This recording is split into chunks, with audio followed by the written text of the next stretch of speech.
All right. Good morning, everybody. We're going to get started in about 30 seconds. Or we're going to get started really soon. So, good morning, everybody. Welcome to the Get Global live stream, part seven of our Exploring Cultural Differences live stream, where we talk about precision today. My name is Link Brown. I work with Swiss small and mid-sized businesses to help them drive growth of their business commercially in the US. And Francesca? Hello, everyone, today, and thank you for joining again. Really sorry about my voice today. It's not as bad as it sounds. Um, well, I'm Francesca, and I'm a team and leadership coach located near Basel. Very cool. Yes, Francesca, you sound fantastic, by the way. So Thank don't worry about it. It'll be a fun 20 minutes, and then we'll let you go back to your tea with ginger. So, all right, but yeah, so you sound good. By the way, that's very American too. We like to give compliments. So, all right. So anyway, so today, part seven of our Get Global live stream. Our topic is precision. And the definition of precision is the closeness of two measurements to each other. So it's kind of like what happened before versus what happens now, or what you expected versus what actually happens. That's what precision is all about. And what I love about Switzerland is that everything really works the same way, right? Like there's this. It is definitely a Swiss cultural value to be precise. I'm sure Francesca will talk a lot about it, but I love the fact that everything really does work the same way. Living here for almost 6 years now, and I've told this story before, but I've told you about my Swiss friend, one of them, like who like he doesn't deviate for how he shows up as a friend. He comes on time all the time. He brings the same thing all the time. If I go to his house, it's pretty much the same type of meal all the time. A few different uh, variations here and there, but it's pretty precise in terms of what I can expect from him. When I think about the train system, obviously, things just work. In fact, it's a big story if it doesn't work, and that's what people are talking about. Think about restaurants here, and I go, it's always the same experience. It's totally different than what I'm used to in other countries, even in America. And in fact, the only time that I've had an experience where I didn't have the same restaurant experience is when it was run by people who weren't Swiss. And I'm like, oh, okay. There's definitely something to this precision thing. And even a funny story, like I was talking to an American friend of mine who's here on mission, and he told me he went to McDonald's. This sounds crazy, but he told me he went to McDonald's, and he was the one thing that caught his attention is that the burger looked the same as what it did in the picture, and he had to like stop and look and go, wait, like because it doesn't happen that way in the U.S. So definitely, like I said, Switzerland is a place where precision matters.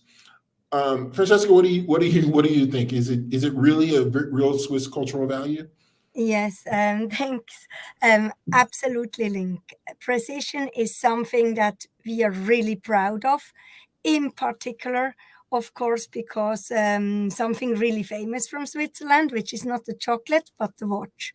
Swiss watches are really precise, and it's something like a national pride. But sorry, I need to come back to the burger story. In my opinion, to be very honest, I do not think the burger in McDonald's look like on the picture. So now the question for me is, do we look at things differently? Do we Is your precision or your friend's precision a different one from mine when we look at something? I don't Mhm. know. Yeah. So Well, yeah, go ahead. no, I was going to say, yeah, it definitely, well, it's definitely a culture thing, and it's probably the difference, I would say, in a lot like the way in America, there are certain, I would say this, like you as a Swiss person might have many more levels of distinction for what precise actually means, right? So for us, we would like, even if it's somewhere close, we think it's really, it's almost the same, you know. But for a Swiss person who's used to things being very orderly and very similar, you have so much, you probably pay so much more attention that you notice all the little differences. Yeah, I think precision really stands for quality and reliability. I would kind of define it like this. So the Hmm. combination, but absolutely. So to, that something is precise, it needs to be exactly that way. And I mean, otherwise it's not precise. In a Swiss point of view, it's just coming back to the watch example. It's really, Hmm. the Swiss watch or also the watches on the train station. They're so precise. Like Hmm. I actually remember a story that I was looking always at this watch when I was sitting in the bus or in the train, and when this red um, arrow went over the middle thing and the train didn't move, it really used to annoy me. Anyway, that's a small side story. I think it's really therefore very, very Swiss. Um, but however, although I, I I think it's a real value, I myself am not really, really precise Hmm. sometimes. And I think you also detected that link in our collaboration. So I value it very much and I really look for precision in many areas, but it's also not that I execute precision in all the areas I do. And So yeah, go ahead. no, so I was going to tell you, you know, I actually see you as a very precise person, but also very open at the same time.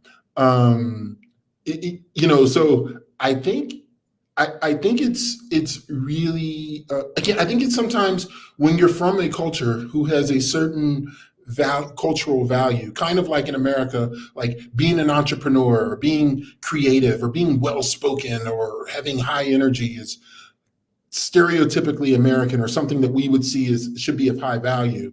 We notice the little differences when someone isn't.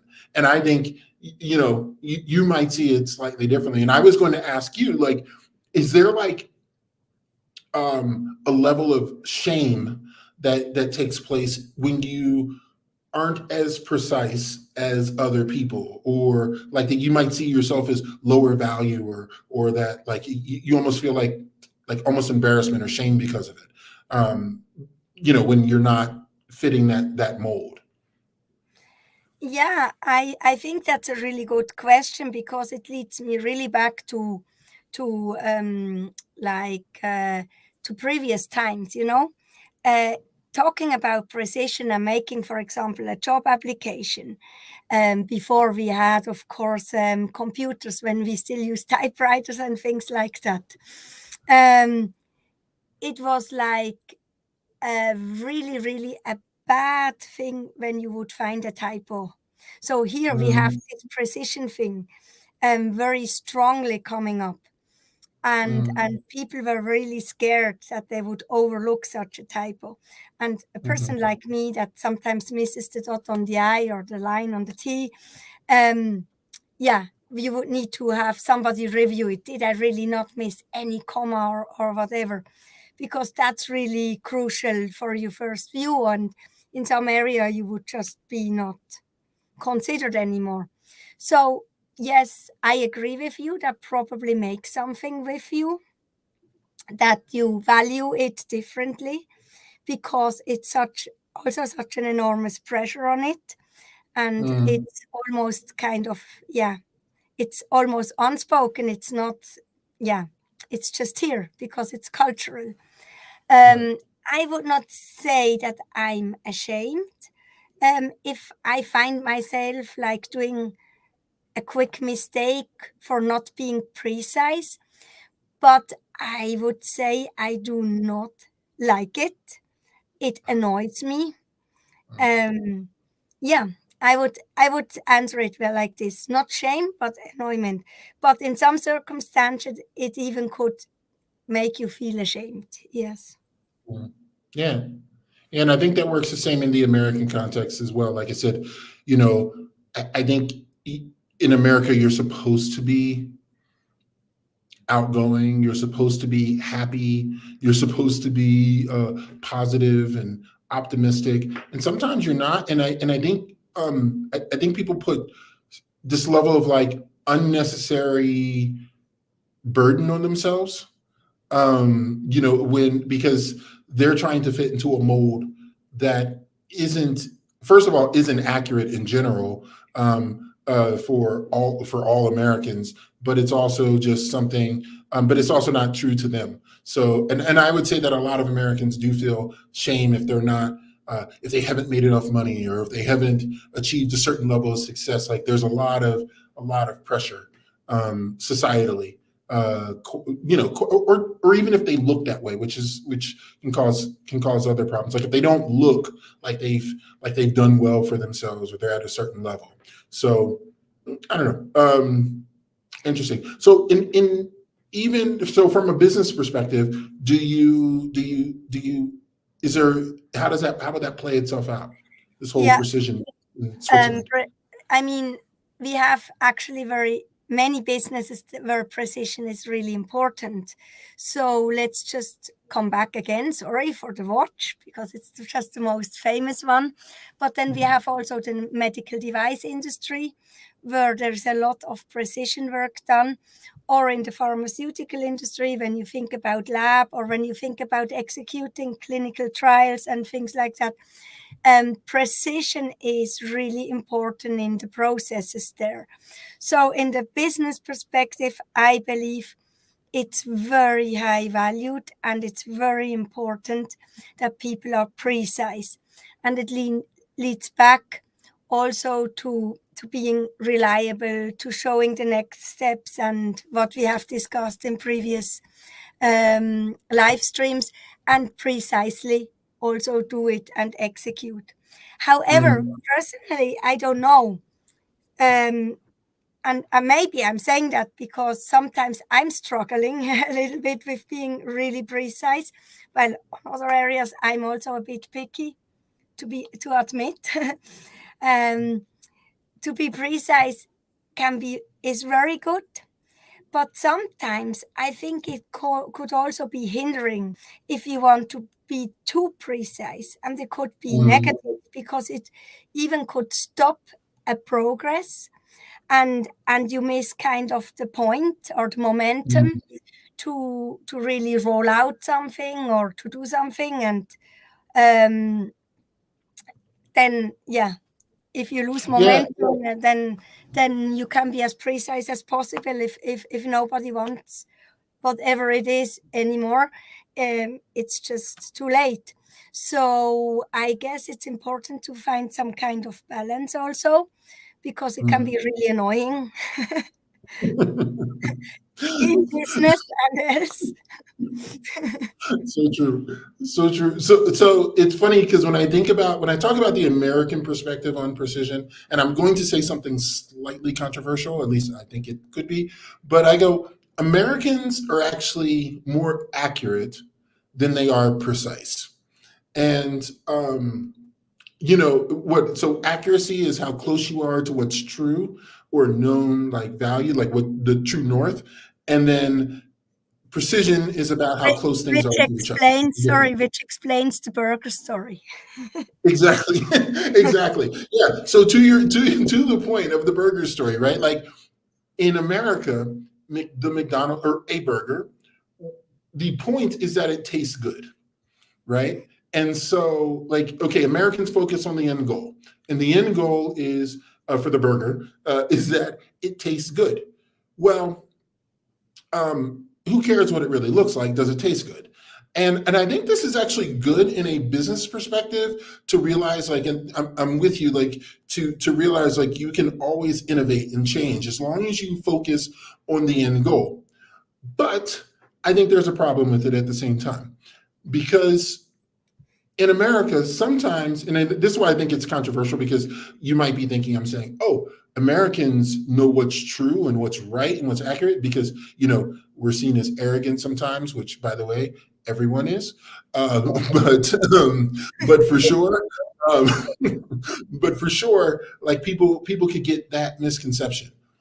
So I like the idea of focusing on the end goal, but again, if I come back to the burger story, right? Like we focus on the fact that it may not look the same, but it tastes good. Okay, well, in the pursuit of it tasting good, we actually might miss out on other mm, key things that are important. So we think it needs to taste good. So what do? We put it with more fat, more sugar, more salt, and make it, bigger drinks, bigger fries, bigger everything, right? And we're just consumed on that one thing that we think is true north.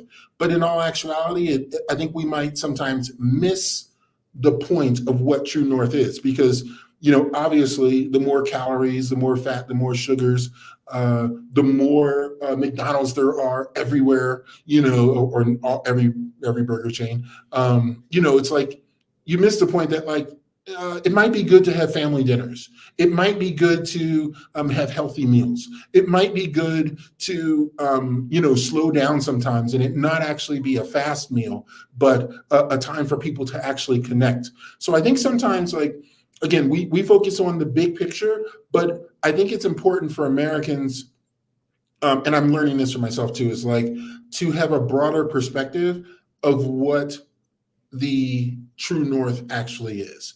Not just, and even from a business perspective, not just the dollar, but also the uh, I guess more of a well-rounded look of what's important. So that's how I see like the American perspective and how that would work. And if I even thought about like you know bridging the gap, that's what I would really say. I would say that it's the like our job is to have that more broader perspective of um, what is true and what is right, and that's one of them. And I would think probably a second one is this idea that I've talked about it in previous live streams, but this whole point of like slowing down and taking smaller steps because you can be more precise and accurate, by the way, if you slow down and take smaller steps versus staying focused on these large, grandiose ideas as well. So I think there's an appreciation to have there. Yeah, I like what you say, Link. I also think it's kind of for bridging the gap. What is really important is to ask ourselves or to ask your business partner, um, do we here really need precision or is accuracy good enough? So you know Mhm. what I mean, because you always want to do things right, but Yep. sometimes you precision is a must. If people Mm. life are involved, if certain processes, certain tasks need precision, while other tasks they live very well with accuracy, and precision Mhm. would stop them. And I think Yep. that's really something that we could probably not only between the different cultures, but within Swiss people or within American people, you could kind of start thinking about that. Where is what needed, and when is what good enough, or when do we really need to focus on that? Yeah, I love that. One of our listeners just added. They say they'd like to add that it's about taking pride in the execution as much as pride in the end product, right? Like I agree, right? There's so much, and this really goes back to a lot of what we were talking about um, in previous live streams. Like these words, sometimes we look at them as distinct, like quality is its own thing, or reliability is its own, or humility but they're actually all very much interconnected into how people see Yeah. things as a culture. And I think it's important to make sure that um, that we realize that they are really everything is really intertwined. Yeah, absolutely. Yeah, I like the comment as well, and I think definitely it's very nice to have all these cultural aspects. It's just to start to value them and not seeing them generally, whatever it is, whatever word, whatever cultural value from either side, just value it. Yeah, exactly. Well, that's great. All right. So, by the way, we are at our 20 minutes, so we're going to be accurate with what we promised, something like that. I'm not sure. So by the way, so Francesca, first of all, you did great. You sounded fantastic. Thank you. You got your point across clearly. Again, you might have struggled a little bit, but it was awesome. Great job. Two, so it is the holiday season. So we're coming up on Christmas and New Year's. So we definitely want to wish everyone a Merry Christmas, a Happy New Year, a Happy Holiday, whatever you celebrate. Celebrate it with friends, with family. Relax, hopefully, and enjoy it. Enjoy it, yes. Yes, and lastly, we'll let you know that we are going to come up on part 8, our last live stream of this series, at least, is going to be on January the 11th. We're going to be off for a couple of weeks. And January 11th, where we're going to talk about safety. And we've already said this is going to be a really personal conversation. We've tried to be really open and personal already, but I'm really excited about what's going to happen. And we're looking forward to having you all there. So again, enjoy your holiday. Thank you so much for joining. Share it with your friends, and we'll see you the next time. We'll see you in 2024. See you in 2024. Thank you very much. All right. Bye. Bye-bye.